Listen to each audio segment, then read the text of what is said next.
everyone's Forest Focus as we meet Lucy Varnava, someone you won't have heard of, but someone who's made an important contribution to Nottingham Forest over the last few years as she teaches English to new overseas signings who come to join the Reds. Lucy, great to have you with us. How are you doing? Hi, Matt. I'm great. Thank you. And great to be here.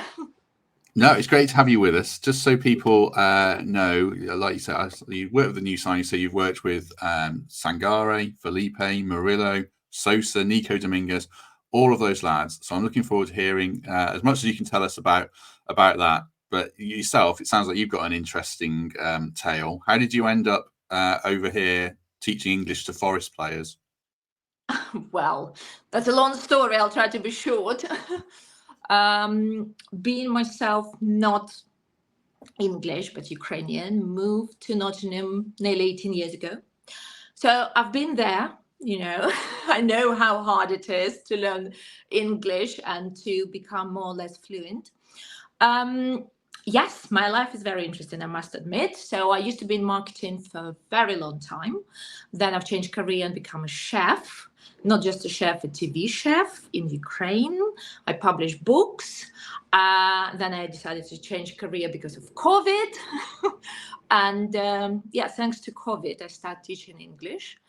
And one day I had a phone call from an agency who offered me a job, teach one specific individual, high profile, as they say.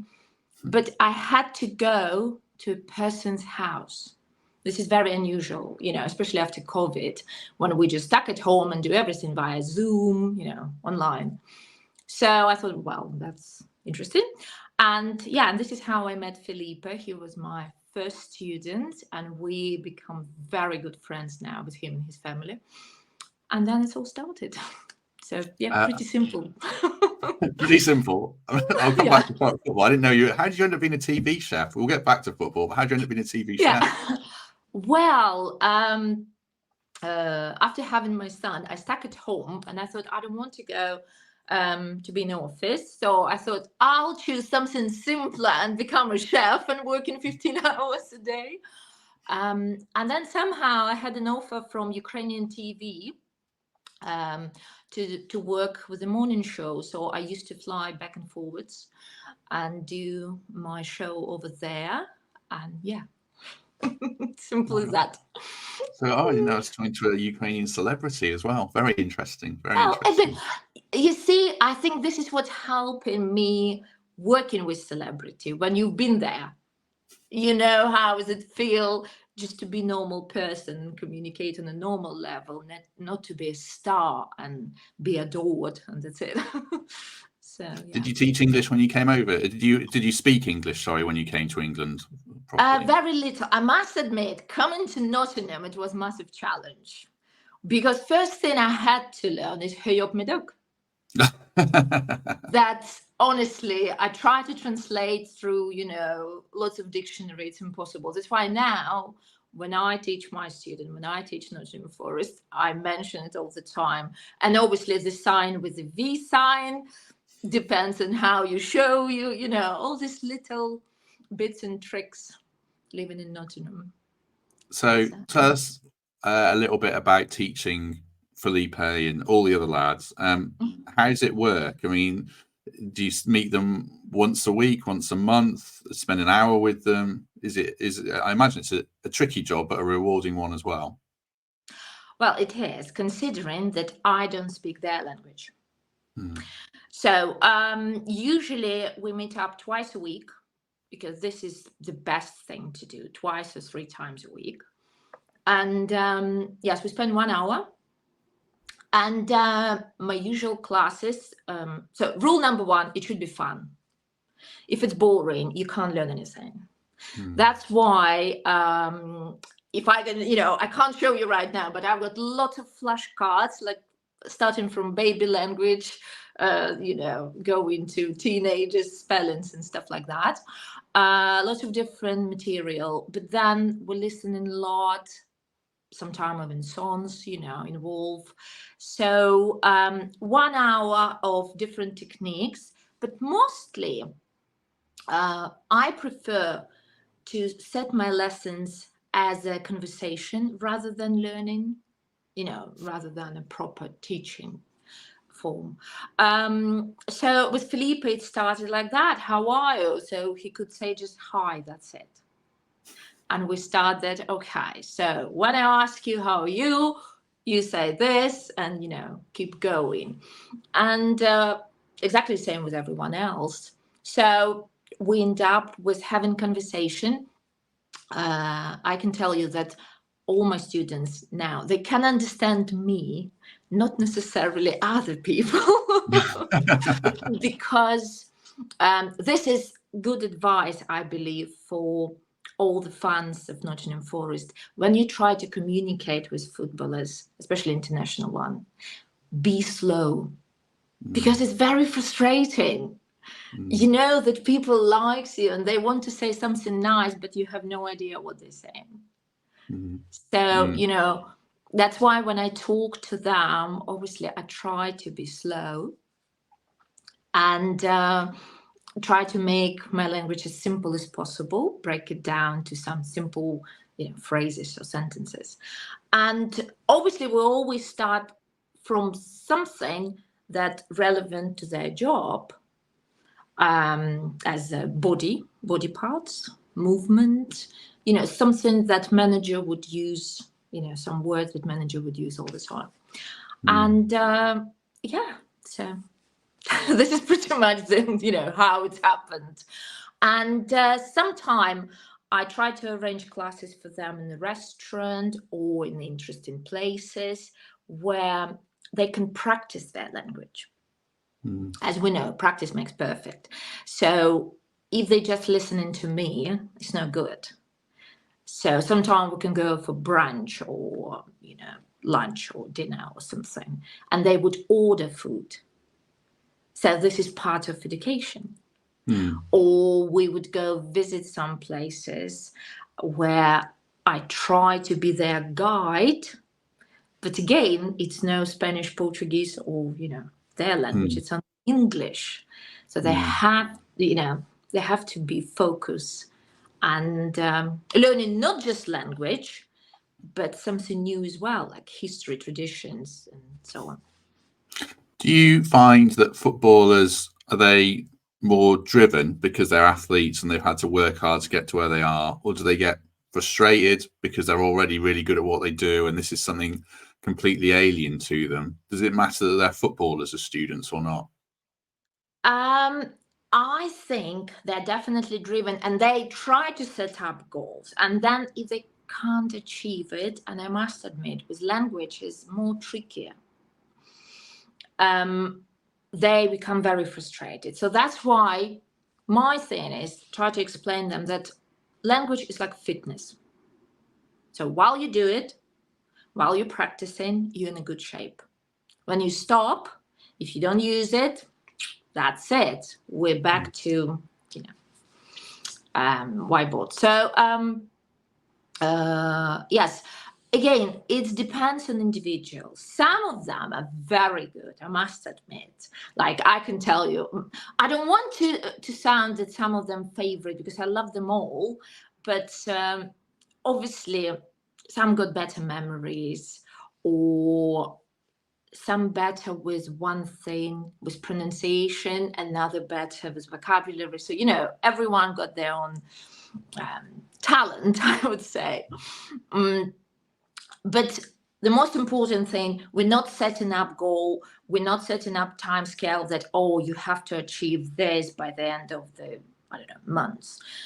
Because I want them to communicate in English, not just to learn it and forget it. If it would be short term, that's all right. But for a long term, it's better to practice, and repetition is very good, coming back and again. So, yeah, but they try to achieve it straight away. Then they become frustrated. And then I explain to them that this is a process. It's no goal as such. Side question. I mean, were you a bit gutted when Felipe went, or when any of them go that you work with? You must strike a bond with them. Oh gosh, yes. I was nearly tearing because they become part of my family. So, you go to someone's houses, you become part of their surrounding, and they become part of my surrounding. So, I'm coming, I can have a cup of tea with them, and we're talking, and if it's children or animals involved, so their problem become my problem in a way. We can discuss it and we help each other. So yes, it was very hard, especially when you become close. It's hard to let them go, but then on a positive way, we stay in touch, which is great. So because again, it's not only language that I try to help them with, it's way of living. Because especially I've noticed for the players from South America, or for Sangare, from Ivory Coast, or from other countries, that way of living absolutely different. First question I usually have: why is everything closed at 6 o'clock? So they can't understand, because shopping hours, in their country is up to 10 in the evening. So they have their training, they relaxed, and now they want to go shopping, and everything is closed. Exactly the same with restaurant, especially newly comers now. They said, why is everything closed? Why you can't have food at 10 o'clock at night? I said, because 9 o'clock everything, so kitchen stopped working. They can't get it because we're just getting ready at night, 9 o'clock, and so that's hard, and you try to sort of help them navigate them in mentality and culture. So when they leave hard. Do you think as fans we sort of forget, because a lot of us have grown up in Nottingham, we know the city, we know everything, do we kind of forget the impact of not speaking a language? I hadn't even thought of what you said about not understanding the lifestyle that can have on them as footballers as well, I guess. Yes, it's very frustrating. So starting from training, imagine on a training ground, it's not just coach and manager. It's a lot of other stuff, and they all speak English. And if you speak zero language, like some of them when they just come in, it's very frustrating and uncomfortable, because you don't understand. You psychologically, you can't be part of this squad or part of it, So that's why we try to start our lesson as early as possible, just to give them this little help to fit in, because it's hard enough to come to new mentality, new country, new weather. That's a massive downside, because every single student I've got, they all said, oh, this is how it will be all year. No, not quite, but pretty much, yes. It's hard for them. And then when you don't understand even simple thing that, go in a corridor, turn left, it's very frustrating. So yes, we're forgetting these things. And as I mentioned previously, as a fan, because I've been there, I went a few times with Felipe, in his car, and I could see when you come in and everyone around his car and try to say something. It's very frustrating, because he said, what are they saying? Can you tell me? Because, he want to be nice and he want to answer, and say something nice, but he don't even, he can't get what people saying. So when they can speak better English, and you see, like, I'm thinking of Murillo, he did an interview at the end of last season with Colin Fray on Radio Nottingham. I mean, how proud must you be of them? And, it must give you a bit of a feeling of validation as well for all the work you've done. Oh gosh, I was thrilled with joy, because considering Murillo was very busy last season. I mean, he will be busy this season as well, but we didn't have that many lessons as I planned. He's done very good. I'm very proud of him. And most important, he's very proud of himself. You see, my job to give them tools and their job to use these tools. So when I saw his interview, he phoned me, we talk, and it's a fantastic feeling. I feel like some sort of, relative, this happy auntie, when you can jump with joy. But I think, and because I've been teaching, not just, I've been teaching through all my life. And one of the biggest impact on students is I praise them as they my children. Any little step they've done, I praise them like they've done, I don't know, they won a World Cup or whatever. So that's why they're really motivated. And I can see that, Murillo's first interview, I hope someone else will come with his interview soon, but, I can't reveal everything. So yeah, it's great. Very good. Did you know he was doing that before? Did he tell you who's going to do the interview? Did you just see it? No, it was a surprise. And to be fair, first, who spilled the beans, it was Felipe who told me. He said, "Do you know that we filmed him?" And I was like, "Oh wow!" And then Murillo sent me a link. Oh, amazing, just amazing. I know that it wasn't like a proper interview. Obviously, he couldn't say a lot, but the effort, because he started last October. So it wasn't even 6 months, to be fair, because it was Christmas and, but he done so good. Yeah. Oh yeah. No, he did amazing. When do lessons, I don't think you've worked with a player long enough, I guess, to say when would they stop, but is there a point where a player might say to you, "Oh, I'm comfortable now," or you would say, "Okay, I'm taking off the training wheels, you're free to go," or do you just keep working with them? I think because we're on and off, they travel a lot. So they're missing a lot of classes. That's why I never had, or at least until now, I never had a point when I said, right, you're good to go. Obviously, they can choose. If they feel confident, absolutely fine. But generally, as I said, it's more like a fitness. You go to a gym regular. So that's why with language, obviously being in the ground with English-speaking people, it helps them to progress quicker.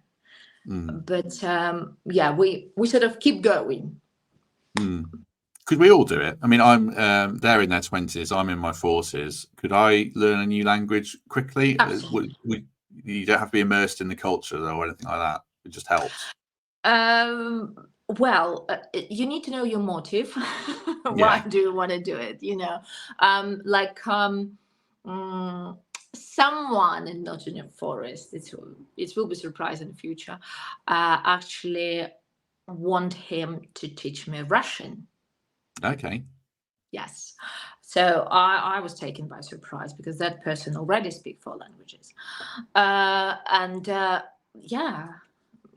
You can do it in any age, but you need to have a motive. Why do you do it? Just by interest, or you want to visit the country, or you want to talk to someone? Like for young people, I usually say, get a girlfriend or boyfriend who speaks this language and you'll progress much quicker, So but in 40, I'm in my 40, it's easy. Just before we start wrapping up, I'll just do a quick word for our sponsors, the Trent Navigation. This is coming out on Thursday, so it's our live show on Thursday night, and you can also see the comedy night on Thursday, the 19th of September on the screen. Search gigantic.com for tickets. And like I say, Thursday night, so tonight when this comes out, is our live show with Lewis and podcast regulars. You're filling up with clients. Is there ever a point where it's too many? We're really signing a lot of South American players. So do you think, oh, that's brilliant, and there's someone else to work, or do you think, oh my gosh, my days are already full?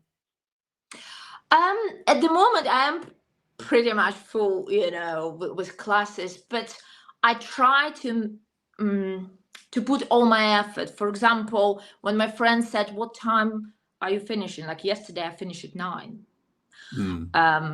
So I know that it's massive impact on my life, but I really want them to progress. So yeah, that's why it's fun. It is a lot of international players comparing to last year. I mean, last year we had quite a few, but this year it feels like South America is dominating. Or Portugal as well. You said we then. Are you becoming a Forest fan or not?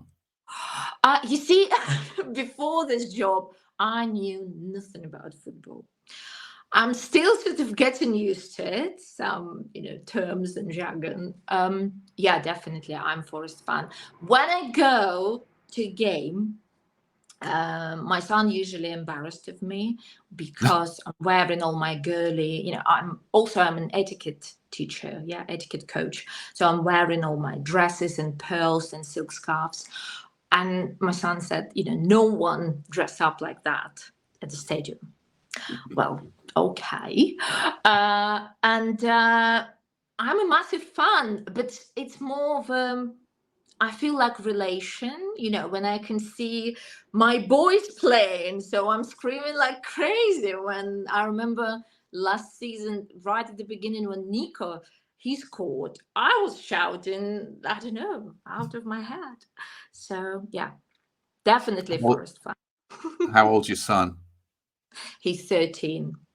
Oh, he's going to be embarrassed of you no matter what then. That's just the age, isn't it? You could be... Exactly. Yeah, no, but he's very proud of his mom. And obviously he's very privileged, I must admit, to go to footballers' houses and just have them as friends, So just before we go, Lassie, then, you mentioned you've been a TV chef, you're an etiquette coach, you teach language to Forest players. Which is your favourite job you've had thus far then? I love it all. That's why I do it. It's all connected. So if you think, it's all culture, basically. Culture and history. Because if you look at it, we come into different culture, to a different country, to learn their culture, to learn their language, the way they live, what they eat, what they drink, how they behave. And this is basically what I teach. So now with the Forest players, I teach them English, and then I will do etiquette class in afternoon tea. That will be with the Forest players as well. Yes, we're planning a few things, so that will be interesting. Because this sort of tradition, even being British, because I do it a lot to British people, they have no idea, why do we drink tea? Why do we use China? Where it come from? So I think it will be interesting. I said it wouldn't be fair to ask you about individual players and their language progress, but is there an individual player who's particularly good with afternoon tea that you've worked with? Well, right now I can't tell you because I need to check on others, and then probably later on, we'll do score. Excellent. I look forward to catching up with you. Right, we'll leave it there. If you've enjoyed this, do us a favour and hit like on the video. Do become a channel member. Do subscribe. Do give us a lovely review on iTunes. I know it's very different away from corners and set piece defending and left backs and all that stuff, but I thought it was really interesting. We like to do something different on here. So Lucy, thanks for doing that. I really appreciate it and hope you enjoyed it. Thank you, Mario. It was a pleasure to be here. Thank you. Have a great day. You too, and everyone who's watching, have a great day as well. We'll be back on Monday, I think, now from here. So have a good few days. Enjoy the England games. And if we don't see you then, we shall see you soon.